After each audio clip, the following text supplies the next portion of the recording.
Nous allons lire une rencontre qui donne soif ou qui apaise la soif dans Jean chapitre 4.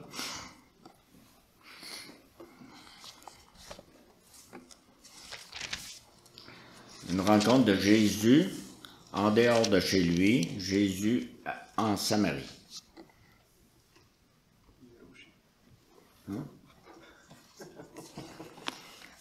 Avant de lire, prions.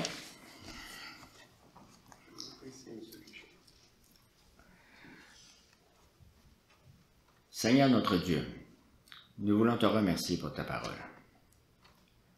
Mais ta parole n'est pas juste lancée dans le vent comme le chant des oiseaux. Ta parole est écrite. Et ta parole, Seigneur, est toujours envoyée avec le même Esprit Saint qui l'a fait écrire.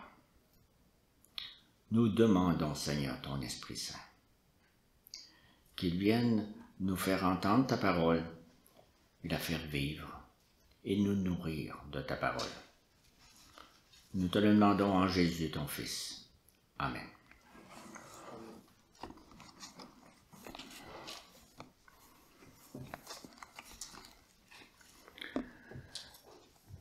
Jean 4, premier verset. Le Seigneur apprit que les pharisiens avaient entendu dire qu'il faisait et baptisait plus de disciples que Jean.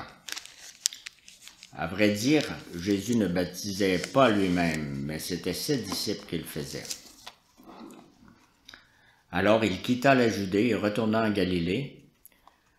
Comme il devait traverser la Samarie, il arriva dans une ville de Samarie appelée Sychar, près du champ que Jacob avait donné à son fils Joseph. Là se trouvait le puits de Jacob.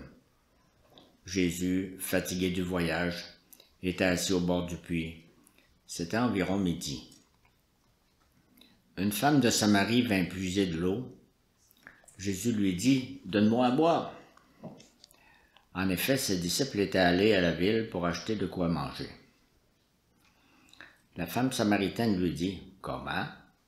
Toi qui es juif, tu me demandes à boire à moi qui suis une femme samaritaine? » Les Juifs, en effet, n'ont pas de relation avec les Samaritains.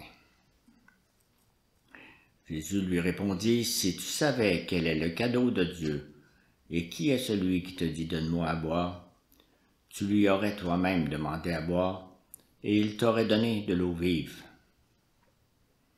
Seigneur, lui dit la femme, tu n'as rien pour puiser, et le puits est profond. D'où aurais-tu donc cette eau vive? Es-tu toi plus grand que notre ancêtre Jacob, qui nous a donné ce puits, et qui a bu de son eau, lui-même, ses fils et ses troupeaux? Jésus lui répondit, toute personne qui boit de cette eau-ci aura encore soif. En revanche, celui qui boira de l'eau que je lui donnerai n'aura plus jamais soif. Et l'eau que je lui donnerai deviendra en lui une source d'eau qui jaillira jusque dans la vie éternelle. La femme lui dit, « Seigneur, donne-moi cette eau, afin que je n'ai plus soif et que je n'ai plus à venir puiser ici. »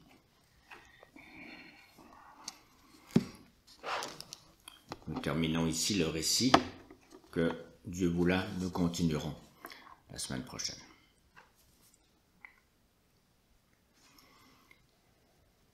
Pourquoi ce titre? Le titre, Jésus ose la Samarie.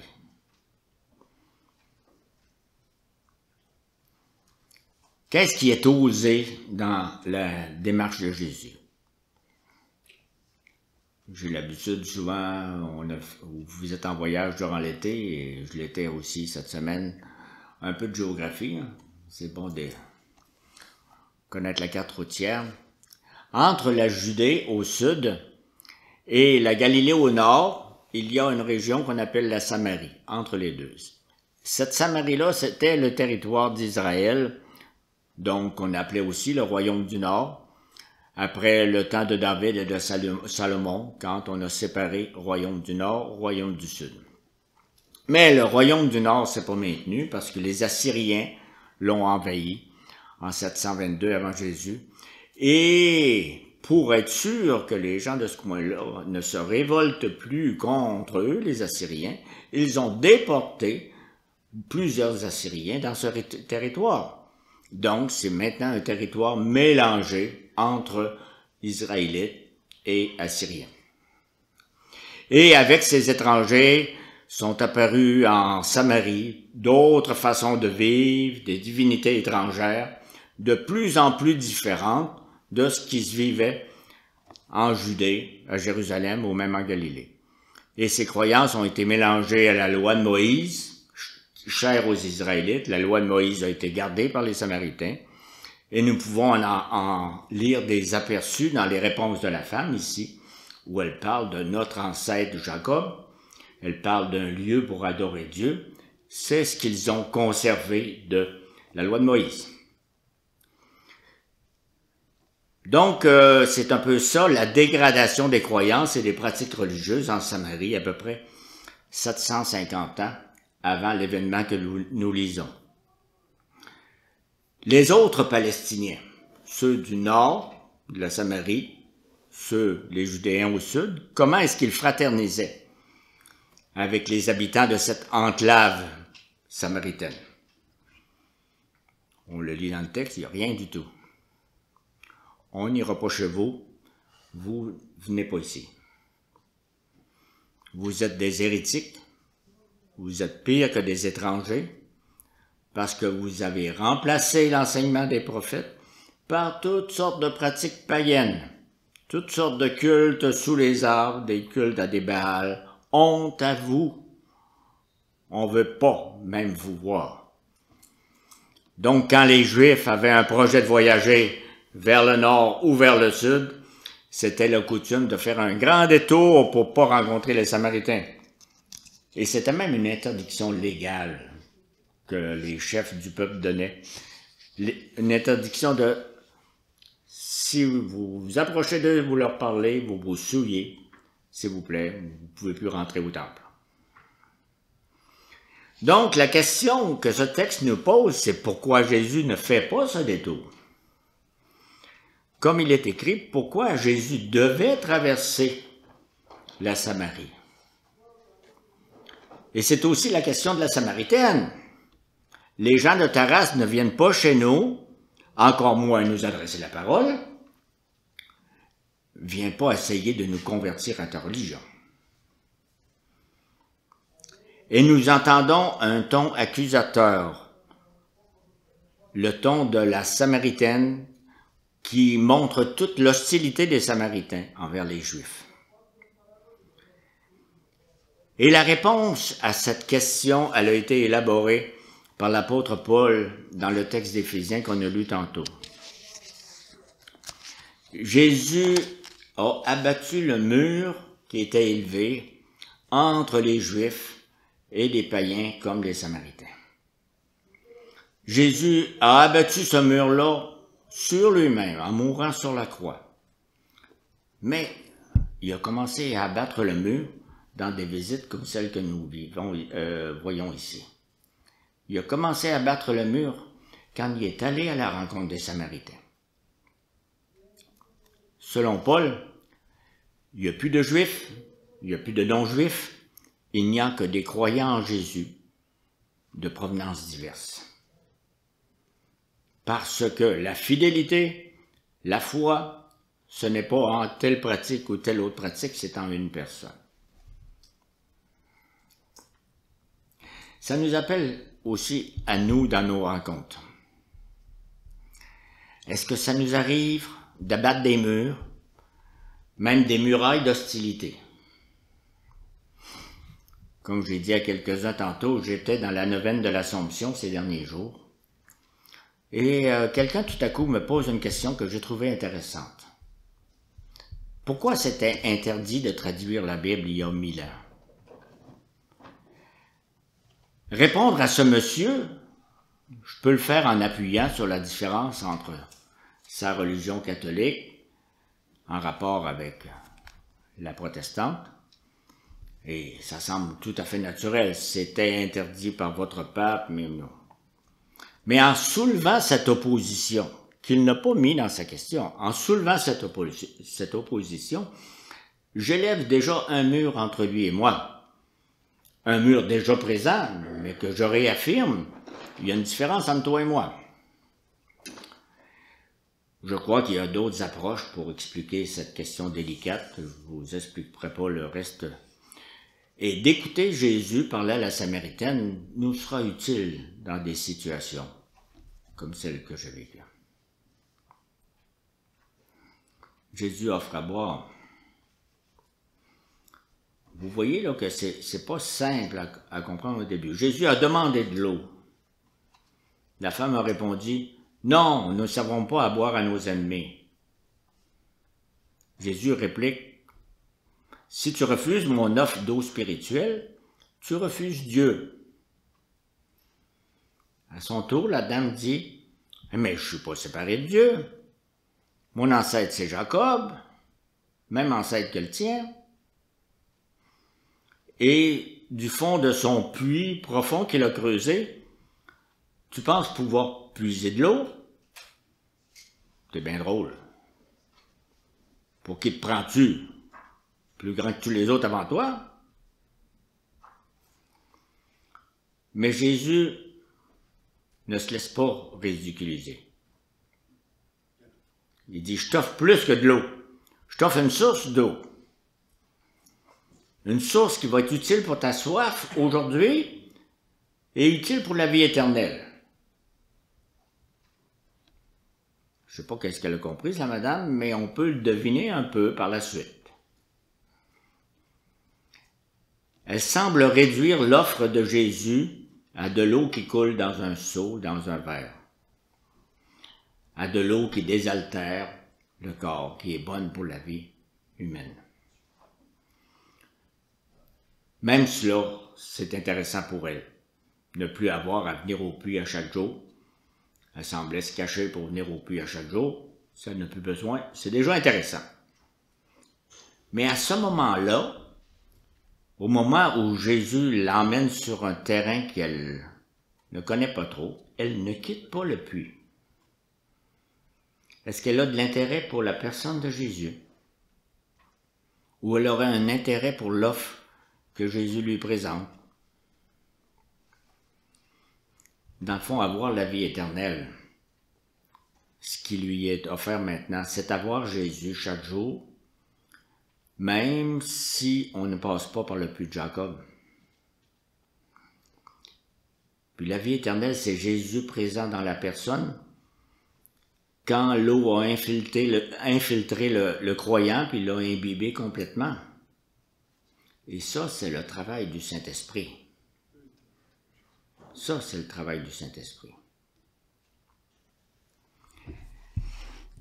Et Jésus n'arrête pas d'offrir à boire, parce que nous l'avons lu au tout début, quand Jésus était dans une grande fête à Jérusalem. Nous avons lu dans Jean 7 tantôt.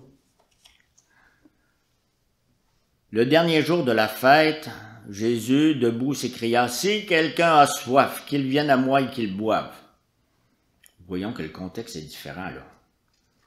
On n'est plus perdu dans le désert sur le bord d'un puits avec une personne. « Celui qui croit en moi, des fleuves d'eau vive couleront de lui, comme l'a dit l'Écriture. »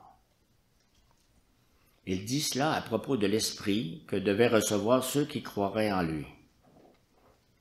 En effet, l'Esprit Saint n'avait pas encore été donné parce que Jésus n'avait pas encore été élevé dans sa gloire. Nous ne vivons pas dans le climat quasi désertique de la Palestine où l'eau était si importante, mais nous avons eu soif ces derniers jours. Et là, Jésus parle du Saint-Esprit qu'il va envoyer.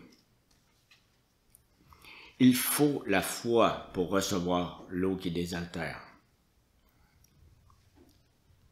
Il faut la foi pour accueillir la source d'eau, qui, contrairement à un récipient, la source d'eau ne se vide jamais. Et nous abreuver à la source, c'est ne plus avoir soif. Plus qu'à chaque fois que la soif vient à la gorge, on est satisfait immédiatement. Il y a une différence entre aller au dépanneur pour acheter une bouteille d'eau ou aller s'installer sur le bord de la fontaine de Tournai, puis de voir couler l'eau et dire, bon, j'ai soif, c'est là. Et d'ailleurs, si vous vous êtes promené dans des vieilles villes européennes, vous voyez presque très souvent une source, une fontaine au milieu de la ville, avec de la belle eau claire. Parce qu'à ce moment-là, les gens faisaient un peu comme la Samaritaine, ils allaient chercher l'eau. Nous, on a l'eau courante. On a tourné le robinet. Il faut donc entretenir notre soif. Le croyant en Jésus sait comment nourrir sa soif spirituelle. Il a soif d'aller vers la bonne personne. Il a soif de grandir dans la connaissance de son Seigneur. Donc ici, nous voyons que nous sommes bénéficiaires de deux grands cadeaux de l'Esprit. Le premier cadeau, c'est la soif. Et le deuxième cadeau, c'est l'eau spirituelle qui désaltère pour très longtemps. Deux dons de l'Esprit. Premièrement, j'ai soif. Deuxièmement, je reçois à boire. Et j'espère que vous recevez un peu d'eau spirituelle aujourd'hui. Et j'espère que vous retenez la localisation des robinets spirituels. Aujourd'hui, on ne court plus après l'eau parce que l'eau court après nous autres, elle est courante. Il faut trouver les robinets, n'est-ce pas? Aller à ces robinets pour faire couler l'eau courante, l'eau vive toujours rafraîchissante, ou trouver les robinets spirituels. La réponse est bien connue. Vous en avez des réponses? Où sont les robinets d'eau spirituelle?